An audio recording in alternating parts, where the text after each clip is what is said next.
जे नियम आहेत महापालिकेचे की त्यांना विचारणं, बोलवणं, त्यांचा योग्य सन्मान ठेवणं, मला असं वाटतं की हे करायला कुठेतरी महानगरपालिका आता चुकतीये.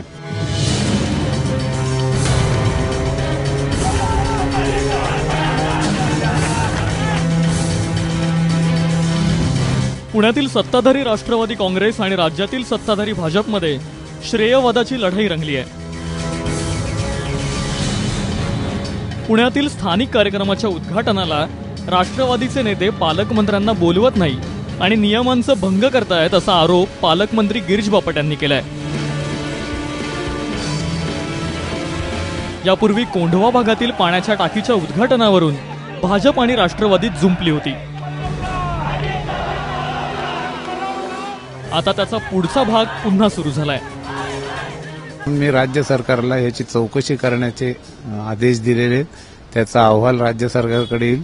आयुक्तांना त्या संदर्भातलं पत्र आलेलं आहे. लाखो रुपये असे जाहिरातीच्या माध्यमातून आणि समारंभाच्या वर उधळायचे, हा जनतेचा पैसा आहे आणि त्याच्यात प्रोटोकॉल हा पाळलाच गेला पाहिजे. आता म्हणून महानगरपालिकेतल्या या सगळ्या कामांची कशावर किती पैसा खर्च केला ह्याची चौकशी होईल आणि ज्यांनी नियमबाह्य खर्च केला असेल त्यांच्या व्यक्तिगत प्रॉपर्टीतून हा पैसा वसूल केला जाईल. बापटांनी पत्र लिहिल्यानंतर राष्ट्रवादी तरी कशी गप्प राहणार? त्यांनी वाढती महागाई आणि डाळीच्या दराबद्दल बापटांविरोधात आंदोलन केलं. श्रेयवादावरून बापटांवरही निशाणा साधलाय. मला आजच त्या पत्राची माहिती मिळालेली आहे. ते पत्र वाचून त्या संदर्भामध्ये राष्ट्रीय शिष्टाचार विभागाला आम्ही उत्तर देणार आहोत.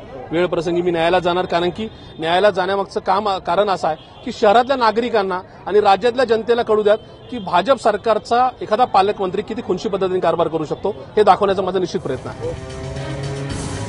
काही महिन्यापूर्वी मोदींच्या उपस्थितीमध्ये स्मार्ट सिटीचा उद्घाटन सोहळा झाला. त्यातील निमंत्रण पत्रिकेत महापौरांचं नाव नव्हतं.